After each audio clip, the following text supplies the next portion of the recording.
things. Tonight I want to tell you just a few more stories to wrap up my portion of Spooktober. This was night 11, and I hope you enjoy. We'll start with a story from Michigan called The Phantom Ships. The ghost ships of the Great Lakes are legion. From their home ports, Chicago, Superior, Duluth, Detroit, and Cleveland, they have sailed into oblivion and legend. The W.H. Gilcher, a coal steamer lost in the tortuous straits of the Mackinac in 1892. The Nashua vanished in Lake Huron, and the L.R. Dottie slipped into eternity on her way to Ontario from Chicago. And what of the Edmund Fitzgerald? Does her broken hull still float vaporous like the lake called Glashegumi? Her condemned crew reaching out for their salvation. Honest sailors will tell you that the Great Lakes are more dangerous than any of the world's oceans. A fast-rising storm tosses the waves about as if some awesome hand were tipping a half-filled pitcher bowl. Ships caught unaware have been known to vanish in minutes beneath the white caps. But the danger comes not just from nature. If one confronts the spectral ships that legends say continue to cruise the Great Lakes. She was the first sailing vessel on the Great Lakes, 60 feet in length and 45 tons. Her mainmast and mizzenmast carried more than a dozen square sails. She was built from a single white oak. Her lines faithfully followed the natural shape of the living tree. Crouched upon her stern was the griffin, the mythological animal of the ancients, with the head and wings of an eagle and the body of a lion. The Greeks believed it inhabited Scythia to guard its gold. The creature supposedly devoured any man or beast who dared to stand in its path. On the ship's bowsprit perched the same talisman, its eagle ears pointed heavenward, as if beseeching God to give those beneath its wings swiftness, strength, and wariness. But it was not to be for the gunboat Griffin. The ill-fated dream of Rene Robert Cavalier, Sieur de la Salle, the great French explorer, lost on its maiden voyage somewhere in the Great Lakes. The Brock Griffin has sailed on as a ghost ship for the past 300 years. During the long winter of 1678 through 79, Saleh and his band of loyal followers built a ship that would transport them across the great inland lakes into the wilderness that is now Wisconsin. He brought from France the master shipbuilder Moise Ilrar, and under the watchful eye of La Salle, Father Louis Hanpin and Luke, La Salle's pilot, the vessel took shape on the banks of the Niagara River, 5 miles above the falls, near Cayuga Creek. The nearby Iroquois tribes gave the men fresh fish and game, but more often jeered the men and their beast which they believed would never float upon the waters. They planned to burn their ship, but their attempts failed. The Iroquois prophet Mackenzie, converted to Christianity by the Jesuits, cursed the ship, its builder La Soleil, and his blasphemous talisman. Great Chief La Soleil, you are too proud. You have shown contempt for the Great Spirit who rules all things, and you have set up an evil spirit on his throne. You seek the tribes of the West to trade with, but you will destroy them with your firewater. Mackenzie bids you beware. Darkness, like a cloud, is ready to envelop you. The Christian Indian's curse rests upon you and your great canoe. She will sink beneath the deep waters, and your blood shall stain the hands of those in whom you trusted. Mackenzie's prediction proved all too accurate. After the Griffin slipped easily into the water on August 7th, 1979, her journey west was fraught with problems. A dense fog becombed her on Lake Erie. A violent squall nearly tore the little ship apart as it entered Lake Huron, and on August 25th, another calm settled the ship. The Griffin finally reached the Detroit harbor at Washington Island off Dewar Peninsula, Wisconsin. There, La Soleil loaded 600 tons of fur into the ship, but a 4-day storm forced it to remain anchored. La Soleil decided not to return with the Griffin to Fort Niagara, preferring to set out for the lands to the south, perhaps even as far south as the Gulf of Mexico. As La Soleil watched the ship set sail on September 18th, 1679, his would be the last verified sighting of the ship, as the Griffin simply vanished.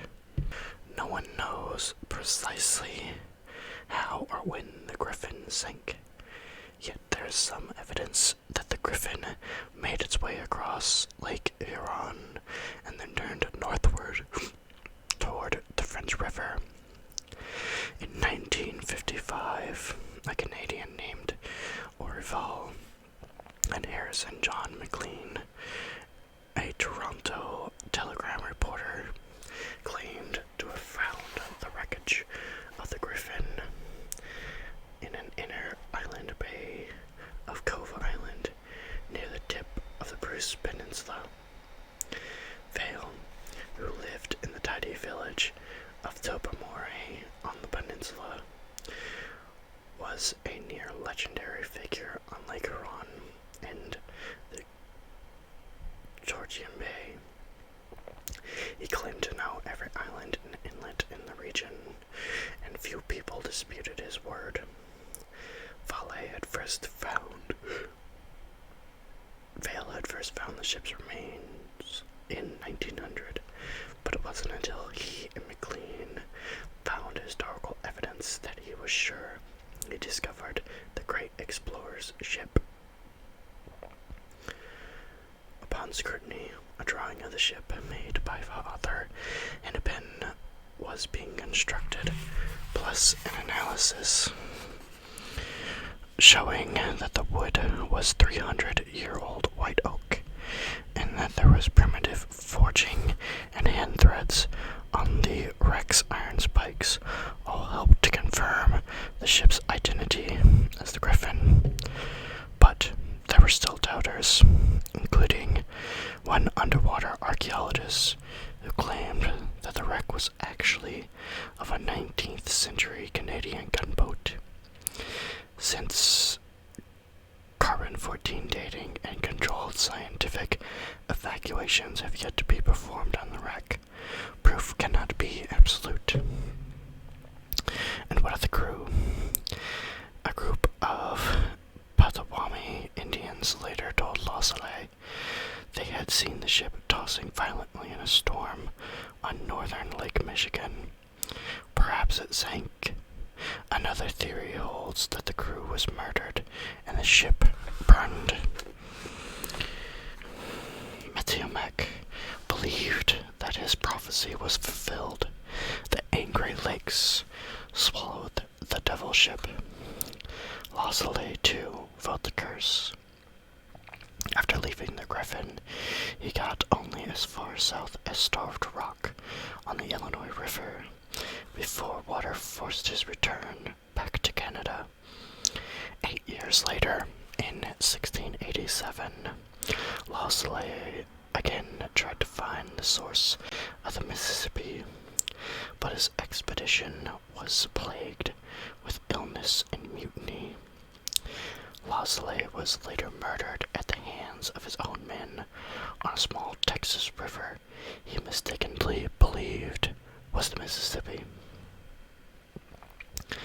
We are left then with superstition, namely the curse of Methuselah, and there is also the legend of the Ottawa drum, a peculiar booming sound, not unlike that of sonorous male chanting, which is heard wherever a ship is lost on the Great Lakes. Some say that the rhythmic chant was heard as the Griffin glided away from the Washington Island in a fair wind, to become another phantom ship still sailing the Great Lakes. The corpse in the closet. The new house, Bill Adams thought, would solve his problems. His change to the midnight to 8 shift at the Cadillac assembly plant had been hard on him. His body hadn't adjusted to the new hours, and his difficulty sleeping during the day. So, when he, his wife Lillian, and their 3 children found the gray frame home on Martin Street in Detroit, with a cozy little bedroom tucked away in the back, he had hoped its isolation would enable him to get his much-needed rest, despite the children's noisy games. The room was barely large enough for a single bed and a closet. Reached by a door off the kitchen, it seemed to have been added to the house as an afterthought. On a morning, shortly after they had settled in, Bill climbed into bed, and he had just finished his shift and promptly fell asleep. Within minutes, he was reeling from the most chilling, lifelike dream he had ever had. He awoke gagging and sweat pouring from his body. He glanced nervously at the closet door. In his dreams, he had opened that door, and propped against the wall, inside, was a mutilated, blood-soaked corpse. Bill tried to dismiss that first nightmare as an aberration, the product of his new work schedule and the confusion of moving. But the bad dreams continued, night after night, each one worse than the one before, jolting him awake with the sound of his own throat-aching screams. When he decided he couldn't stand it any longer, he decided to resume sleeping in the master bedroom. Nightmares no longer plagued him. He wondered why a mere room would make such a horrible difference in his sleep. As the weeks passed, Bill grew accustomed to sleeping in the master bedroom, even as his children whooped and hollered outside. The horrible dreams from his brief stay in the tiny back bedroom receded from his mind. Nothing else about the house was unusual. He figured the nightmares must simply have been a product of his own overactive imagination. So, when Bill's grandmother visited the family, they didn't hesitate to put her in the back bedroom. The immediate reaction of Grandmother Addams, however, showed that something was indeed wrong with the room. After one night there, she complained about the strange sounds that had kept her awake, like someone hammering at the door to get into the room, or to get out of the closet. She was too terrified to scream for fear that whatever lurked outside the door or in the closet would get her. Each night brought the same sounds, and Grandmother Addams soon decided to return home to Georgia. It dawned on Bill and Lillian that their terrier would not go near the room, and neither would their children. And it was clear that whatever inhabited the back bedroom terrorized anyone who spent the night here. To solve the problem, they simply locked the door and hid the key. But the room's evil would be tested one more time when an old friend of the family visited for a few days.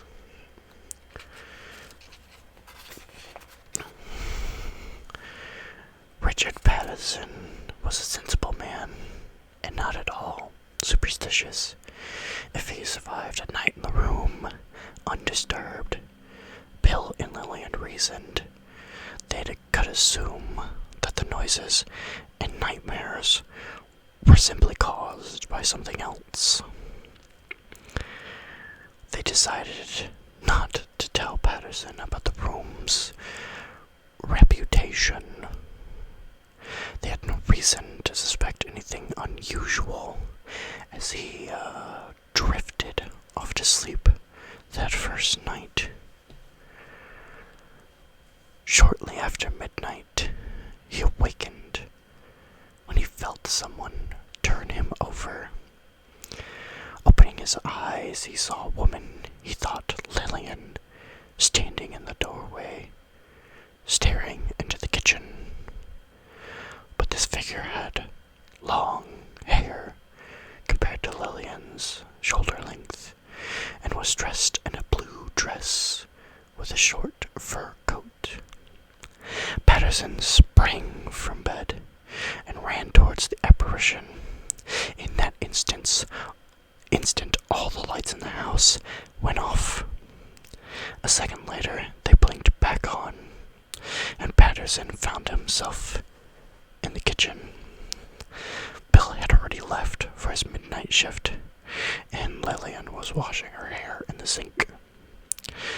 Neither Patterson nor Lillian understood what happened next, but a horrid stench, so strong it made both of them sick, wafted from the room. Then an awful wailing, like that of a wounded animal or an insane human, rang out. Reeling from the double assault on their senses, they watched in horror as a trap door in front of the utility room next to the kitchen rose slowly, then slammed down with a thud. That was enough for them. Frantically, they called the police. The officers who responded searched the house from the attic to the earthen cellar beneath the trap door. They could find nothing to explain what Richard and Lillian had seen and heard that night. Patterson and Lillian were still awake when Bill got home shortly after 8 o'clock that morning. series of events. Instead of accepting the vague explanation of a ghost, Bill Adams vowed to get to the bottom of the trouble. He decided to spend one more night in Hell's bedroom. Shortly after supper, he turned the lights out and got into bed. After a while, he heard a rustling near the door to the kitchen. Thinking it was Lillian, he told her loudly to leave, as her presence might scare off the ghosts, and he found himself staring into the most hideous face he could ever imagine.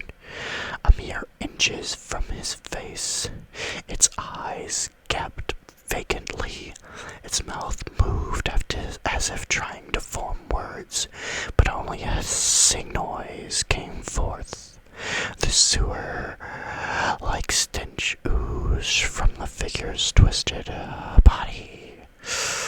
Bill leaped from the bed and ran screaming into the kitchen.